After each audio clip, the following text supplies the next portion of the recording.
Magandang gabi po sa inyong lahat. Sinisimulan po natin ngayon ang panahon ng Kwaresma sa pamamagitan ng pagpapahid ng abo sa ating mga noo. Noong pong unang panahon, kapag ang isang tao ay makasalanan at nagsisisi na sa kanyang kasalanan, hindi lamang pagpapahid ng abo sa noo ang kanyang ginagawa. Kinakailangan din niyang magsuot ng sako, damit na sako, at papahidan niya ng dumi ang buo niyang katawan bilang tanda ng kanyang tapat na pagsisisi at pagkilala sa sariling karumihan sa harapan ng Diyos at ng mga tao. Ngayon, ang tanging inilalagay na lamang natin ay ang maliit na tatak ng krus na abo sa ating mga noo. Ang tatak ng krus na abo sa ating mga noo ay hindi po tanda ng kabanalan. It is not a badge of honor or a symbol of our holiness and sanctity. Bagkus, ito ay pagkilala at pagtanggap ng ating pagkamakasalanan. Na sa harapan ng Diyos, wala po tayong maipagmamalaki. Tayo ay nagkasala, tayo ay nagkulang, at kailangan natin ng habag at grasya ng Diyos. Kailangan natin ang kanyang pagpapatawad. Pero mga kapatid, huwag din nating kakalimutan ng mga abo sa ating noo ay hindi lang dumi. Ito rin ay nasa hugis ng krus. Paalala sa atin na tayo ay mula sa Diyos at para sa Diyos. We belong to God and we belong to Christ. At bilang mga Kristiyano, inaanyayahan tayo ng maglakbay sa panahon ng Kwaresma. Isang paglalakbay pabalik kay Kristo.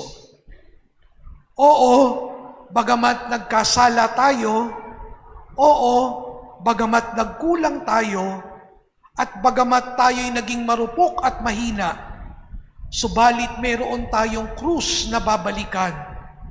Ang krus na siyang tanda ng pagmamahal at katapatan ng Diyos. Pagmamahal. Ngayon ay February 14. Kapag binabanggit ang salitang pagmamahal, anong pumapasok sa inyong isip? February 14, araw ng mga puso. Kaya nga ang paligid natin, punong-puno ng simbolo ng pulang puso. Kapag pupunta ka ng mall o kaya kakain kahit sa fast food chain, punong-puno ng kulay pulang puso. Kaya nga ang araw na ito ay pagdiriwang ng pagmamahal. Pero ang pagmamahal na ipinagdiriwang natin sa araw na ito ay hindi lang ang pagmamahalan ng mga magkasintahan. Hindi lang ang pagmamahalan ng mga mag-asawa. Hindi lang ang pagmamahalan ng mga magulang sa kanilang mga anak o ng anak sa kanilang mga magulang. Ang pagmamahal na ipinagdiriwang natin sa araw na ito, una sa lahat ay ang pagmamahal ng Diyos na nag-alay ng kanyang sarili para sa ating lahat. Kaya nga sa gabing ito, inaanyayahan din tayo na pagmasdan ang krus ni Kristo. Lalo tigit, tingnan natin ang puso ni Jesus. Ang puso ni Jesus, pusong inulos ng sibat. At nang inulos ng sibat ang pusong ito, dugo at tubig ay dumaloy. At kung ating matatandaan, ang dugo at tubig ay simbolo ng buhay. Kapag ang isang tao ay naubusan ng dugo, wala na siyang buhay. Kapag ang isang halaman ay hindi nadiligan, matutuyo siya at mamamatay. Kaya nga ang dugo at tubig ay tanda ng buhay. Kaya nga paalala rin sa atin ng pagmamahal ni Jesus ay nagbibigay buhay. Sa krus ang puso ni Jesus tumitibok ng may pagmamahal dahil handa itong magbata, magtiis, magtiyaga. Hindi naghahanap ng sarili, bagkos naglilingkod at nag-aalay ng sarili. Kaya nga mga kapatid, ngayong araw ng mga puso, ito rin ang paalala sa atin ng ating Panginoon. Ano nga ba ang tunay na pagmamahal? Ang tunay na pagmamahal ay yung pagmamahal na handang magbata, handang magtiis, handang magtiyaga, hindi naghahanap ng sarili at nag-aalay ng sarili. Yan ang pagmamahal na nais ni Jesus na tularan natin, pinapaalala sa atin.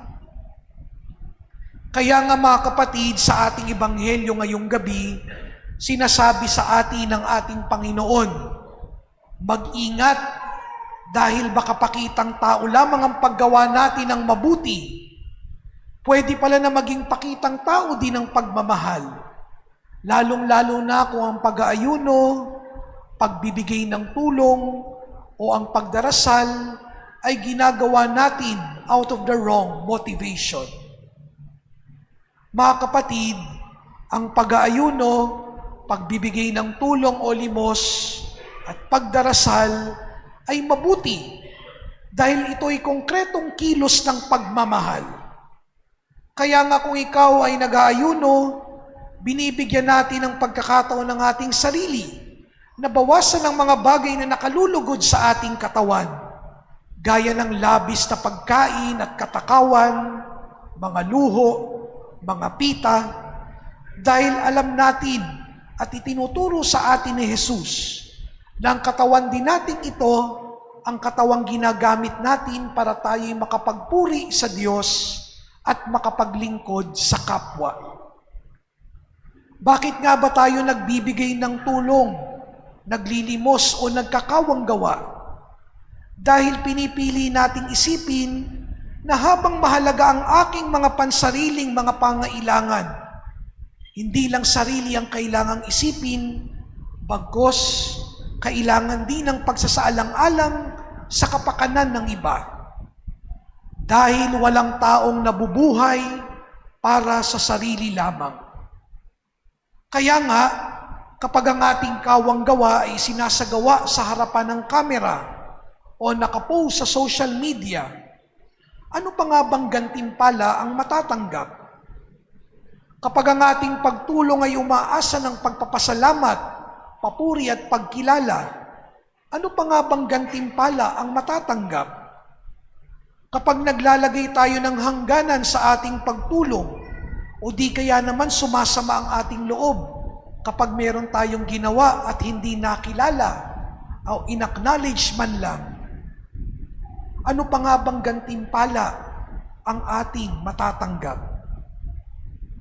Sana naman, makontento na rin tayo ng lahat ng mga kabutihang ginagawa ng lihim ay nakikita at nakikilala ng Diyos.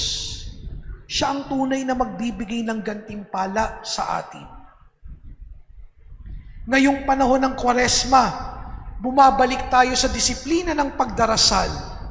Sinasabi kong bumabalik kasi minsan, kapag naging abala na tayo at busy sa ating pang-araw-araw na buhay, ang unang-unang nawawala sa atin ay ang oras natin sa Diyos. Minsan ang nakalulungkot, naalala lamang natin siya kapag tayo'y nahihirapan, nagigipit, o di kaya naman mayroong hinihiling.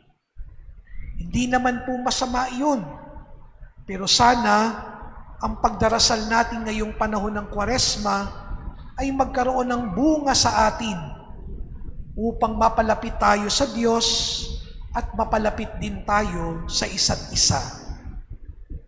Dahil sa huli, ang ibubunga ng ating pagdarasal at pagsasakripisyo ay mabuting gawa, kabukasan ng puso na sundin ang kalooban ng Diyos.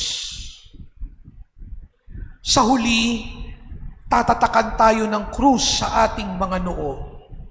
Ito'y isang paanyaya sa atin na pumasok sa panahong ito ng may kababaang loob at nawa ang lahat ng ating paggawa, ang lahat nating mga sakripisyo ang lahat ng ating pagbabata at pagtitiis ay magbunga ng tunay na pagbabagong puso at pagpapanibagong buhay.